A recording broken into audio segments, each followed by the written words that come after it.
Thank you, Sam. I'd like to welcome everybody, starting with Namaskar, starting with Sam Pitroda ji, Aarti Krishna ji, Mohinder Singh ji, George Abraham ji, Pradeep Samla ji, Bhullar ji, Gurdev Haier ji, leaders on the dais, and dear members of IOC, ladies and gentlemen, I'd like to welcome all of you here and wish you happy Onam and happy Ganesh Chaturthi.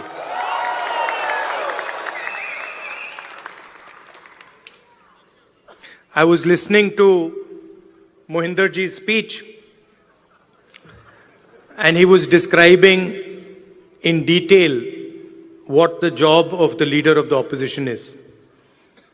He said, opposing the government in parliament. He said, not letting them run a dictatorship. And he gave a list of 3 or 4 things that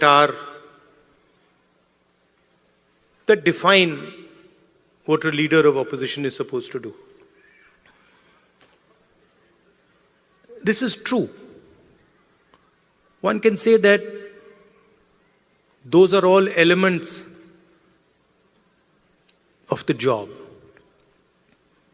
But while he was speaking, I was thinking to myself, actually,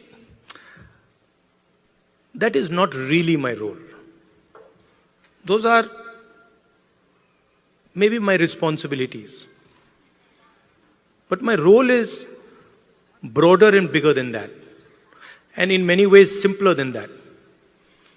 And while he was speaking, I thought to myself, if I'm going to speak to people of Dallas, I need to be clear about what my role is. And so I'd like to tell you that I believe my role is injecting the values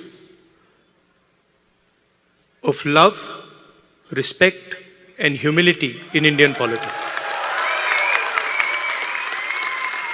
I think what is missing in our political system and across parties, love, respect, and humility. Love to all human beings, not necessarily only of one religion, one community, one caste, one state, or to those who speak one language. Respect to everybody who is trying to build an India, not just the most powerful, but the weakest. And humility, not in others, but in oneself. So I think that is how I see my role. And if you were to ask me 5 years from now, do you consider yourself successful?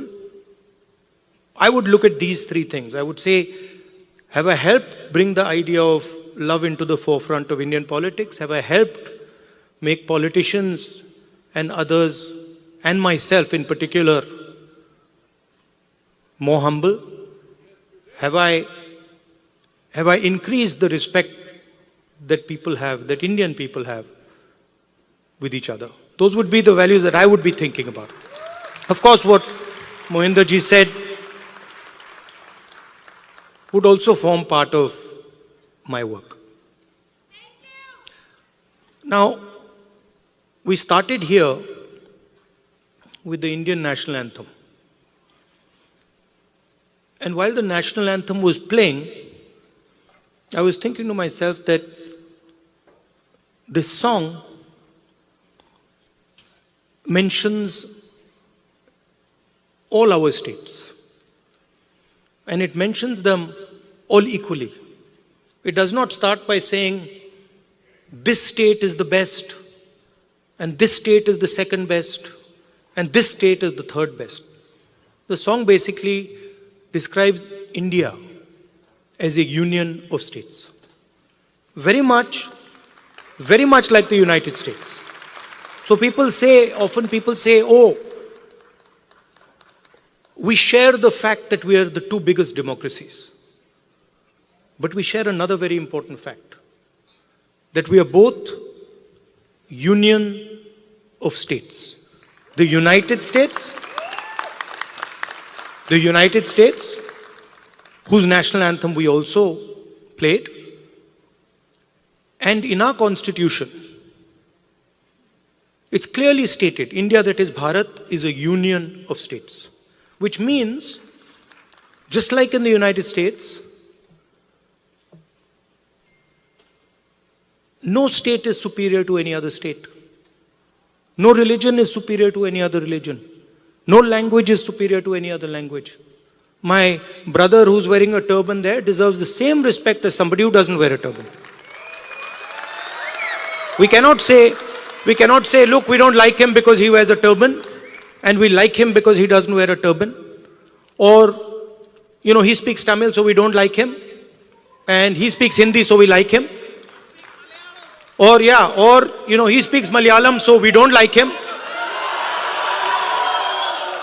Right? And so Telugu. Right? Because when we say Telugu, we are not just saying language. Embedded inside Telugu is history, is tradition, is music, is dance, is food, is everything. So if you say to the people of Andhra Pradesh that, look, Telugu is not as important as Hindi, you're insulting the people of Andhra Pradesh. Because you're saying to them that your history is not important, your tradition is not important, your food is not important, your music is not important, your forefathers are not important. And this is the simple battle that is being fought in India. The RSS believes that India is one idea. And we believe that India is a multiplicity of ideas. And we believe, by the way, very much like the United States, we believe that everybody should be allowed to participate. We believe that everybody should be allowed to dream. Everybody should be given space, regardless of their caste, language, religion, tradition, history.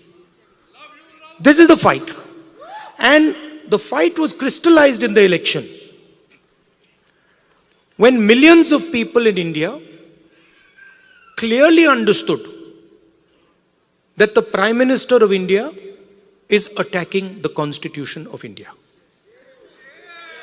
Because what I am saying to you, union of states, respect to languages, respect to religions, respect to traditions, respect to castes, this is all in the Constitution. Every single word that I have said to you is in the Constitution. The foundation of modern India is the Constitution. And what people understood in the election clearly, and I saw it happening. When I used to raise the Constitution like this, people understood what I was saying.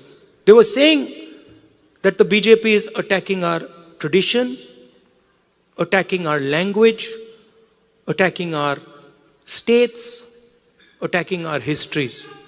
And most importantly, what they understood was that anybody who is attacking the Constitution of India is also attacking our religious tradition.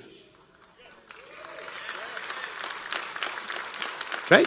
And that is why in my first speech in Parliament, you must have noticed, when I described Abhay Mudra, the fact that this is a symbol of fearlessness and it is present in every single Indian religion. You can look, you go on the internet and you can see Every single Indian religion, Guru Nanak ji holds his hand like this. Shiva holds his hand like this. Every single Indian religion, the hand is a symbol of fearlessness. And when I was saying this, the BJP could not stand it. They don't understand. And we are going to make them understand. You see, and the other thing that happened that was very beautiful, that in fact I was amazed that it happened so quickly, was that fear of the BJP vanished, disappeared, gone. And we saw that immediately, within minutes of the election result, nobody in India was scared of the BJP or the Prime Minister of India.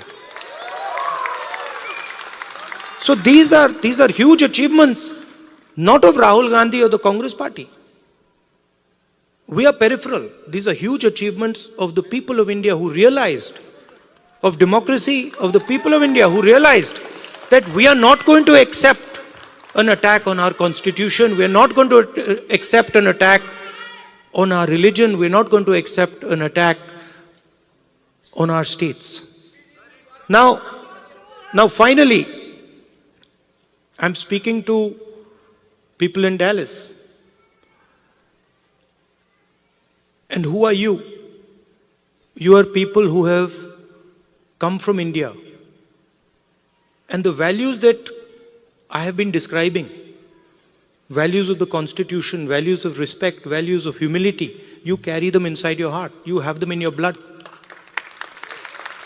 So when you came to this country, you did not come with arrogance. You came with humility. You did not come with hatred. You came with love and affection. And you did not come with disrespect, saying that, we have come to America and who are these people? We'll show them. No, you came with respect. So inside your heart is respect, is love, humility. And you are our ambassadors in one way.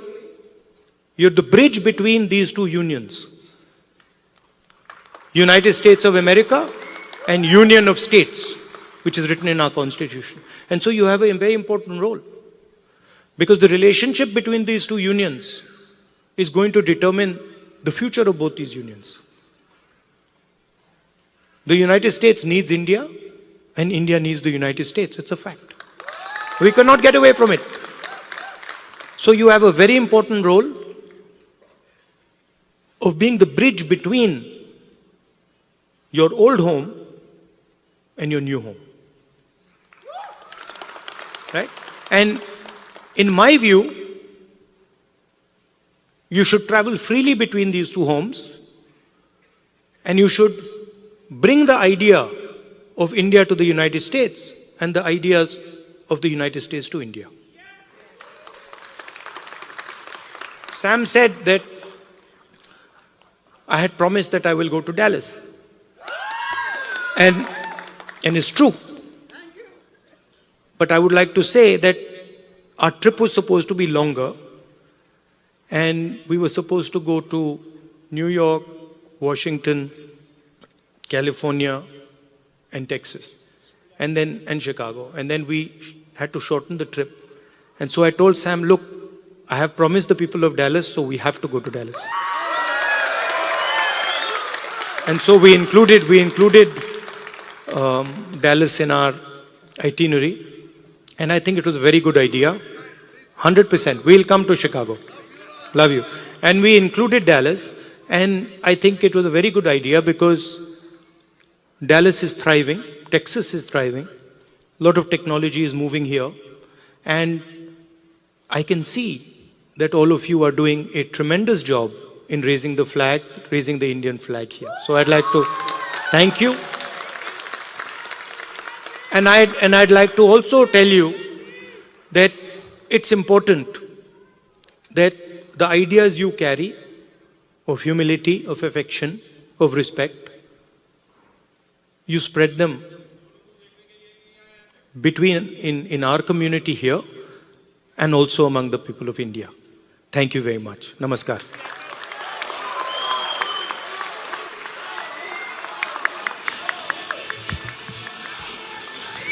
Wow, what an inspirational speech, right? What was your take home point? There was something, three main things that he told us to keep and take home point. What is it? Three things: love, respect, and humility.